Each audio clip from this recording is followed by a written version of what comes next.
What you're about to see is an experiment or a couple of experiments which have been inspired by the Japanese art of Kintsugi, which literally means joining with gold.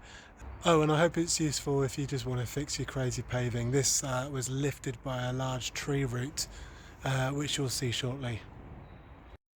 Hi, it's Rob the Frugalist here. Today we're going to look to repair some crazy paving here. As you can see, we've got a tree root in place and it's lifted everything up. It's lifted it up over here, it's lifted up clearly over here and down here. So I need to dig all this up first, but I'm also going to apply a bit of Kintsugi to it. I've never seen anyone do this before, so why not be the first? So this is where you'll hopefully see some good results with Kintsugi, or if it all goes wrong, a cautionary tale. As you can tell, we've exposed the root, so you can see the root goes there and all the way around down here. So just assume some sawing, chiseling, yanking and pulling, all manually, to remove that. You also notice the guy who installed this put some cables down here as well, so we were going to have power at some point, but they are old and I'm just going to leave them there in situ. Victory! Boop, boop, boop, boop. Or rather, sound people. So what we've got here is a kind of layer of presumably mortar, cement, plus a layer of concrete underneath. So where the tree roots pushed everything up, I'm going to fill in and concrete up and then let that set, and then put this, scrape this out and put a new layer of this in, which I'll then use a mallet to get to the right heights, and then when that's all set in, then we'll go about filling in with this Kintsugi type finish. Could look awful, could look great, we'll find out. Right, now I've put the concrete down, which was where the root was. I'm going to build up a sand and cement base. We're using sharp sand, and I'm going to be placing these. I'll be dry placing these now to make sure I've got them all in the right place, chipping off any excess mortar, and I'll then place, then I'll know where everything goes. I'll then put the base down and then leave that to go off for the next phase. So I've done a dry placement. My initial findings were that they're all too high, so by the time I put cement in there as a base, the sharp sand and cement that is, it will lift it up. So I've spent some time digging it down so that there's a bit more space for the cement to go, so I can continue with the slope. And now this is on a slope, just made it a bit trickier. I'll be using a spirit level later on just to make sure it's in line, and plus, you know, line of sight and all that kind of stuff. The gaps between the stones are quite big, but if you look, there are the gaps there as well. They're all quite big, so we're just keeping in touch with that. And the next thing is to make up a base mix and set these stones in place.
Stage 2 done, so they're all in place now. They're sitting on a bed of cement and sharp sand ratio of roughly 4.5 to 1 of sharp sand to cement.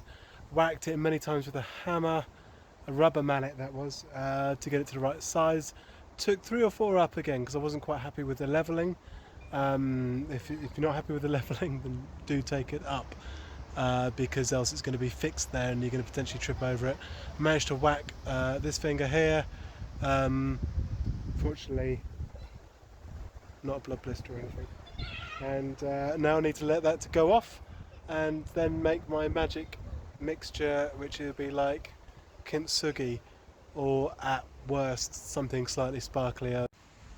Hi, right, we're ready for this last piece now. You can see all the bits are nicely down, it's firmly in place. It's not fully dry yet, that will dry over time, but it's enough to get going. Now this is what I'm going to be adding in for my Kintsugi effect, is this stuff. My only concern is, do I have enough of it to do all of that? So what I'm going to do is I'm going to do this in 2 stages. I'm going to create a dry mix and sweep the dry mix down all the cracks until it's about halfway up, and then I'm going to create the wet mix with approximately half of this in it. I have no idea how effective this is. This is a total experiment. So with half of that in it, I'll mix it. I've got a bucket here, and I'll be using a mixer there to make sure I've got it evenly distributed. And I'll be using a ratio of, to start with, building sand, 2 building sand, 1 sharp sand, 1 water. Normally you don't bother with the sharp sand, but because these cracks here are really quite wide, I'd like a little bit more strength in it. So that's what I'm going to aim for. So firstly, the dry mix will go down and I'll sweep it all up. Then I'll mix the rest here. Then I will water this in between the cracks, just to wet that dry mix a bit so it doesn't take all the water out of the wet mix.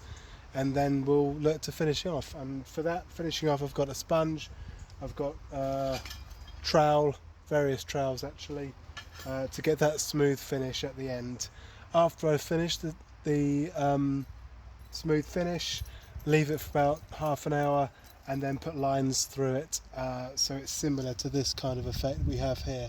So someone's actually gone and put a little groove down just to accentuate just to keep with the look of the existing crazy paving.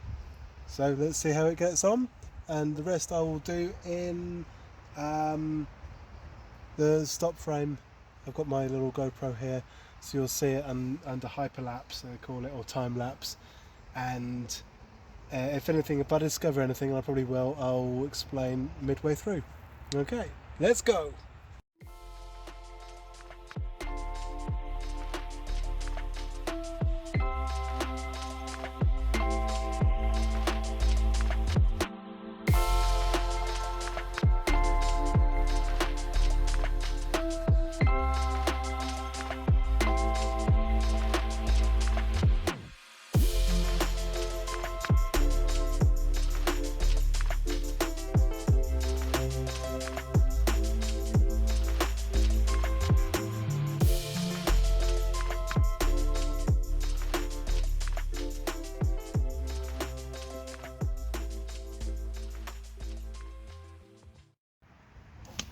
There you go, hopefully you can see pretty glittery stuff in that cement.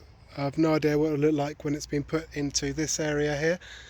This area here is now got the dry mixture in, so I'm going to mix this up, then water this, then put that into there.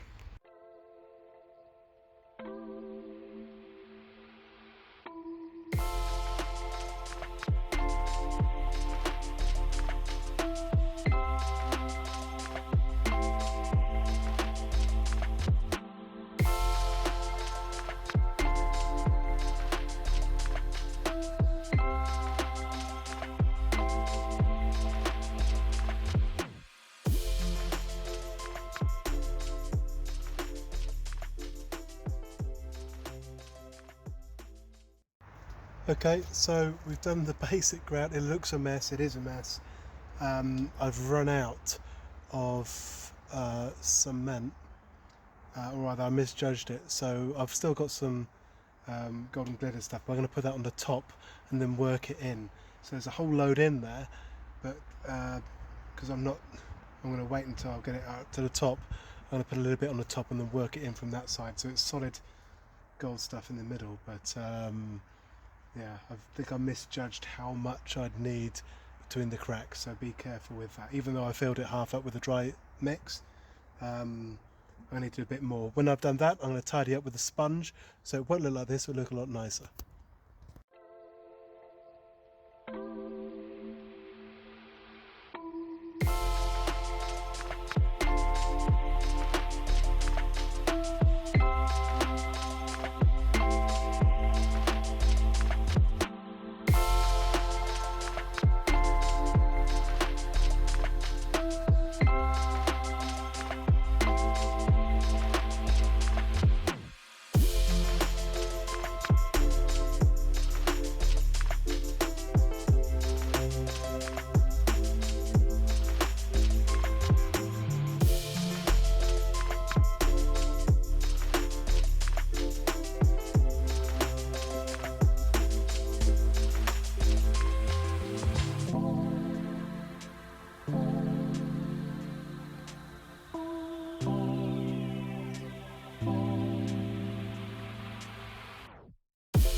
Okay, we're done. So this is what it's looking like. There's a fair amount of surface glitter there, so a couple of rainfalls will soon sort that out.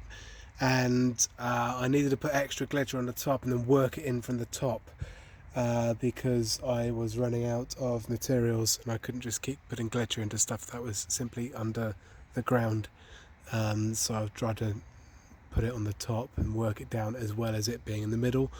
That's it. We just need to leave it to dry and see how it dries. You can see it's a lot more gold already than the rest, so you can see how dark that is, and suddenly it's light. So hopefully this is a good example of a bit of homemade kintsugi on your patio slash crazy paving slash concrete. So just to remind you, this is the stuff I've used, and I've used about half the bag, 3/4 of a bag for this anyway. So hopefully that was of use. I'll do another video of it after it's gone off to give you a better view of everything, because it should lighten up a bit, but then it could rain and wash everything off. So stay tuned and let's see. So I've given it a wash and a sweep, and you can see it's quite Kintsugi like, and it's yeah, it's pretty good. Quite pleased with that effect. It looks really good in the evenings. Again, if you get the moon out, it glitters the whole pathway up, so you can see it. And we've got a cat's paw print in there. Thanks neighbour's cat or local cat for that.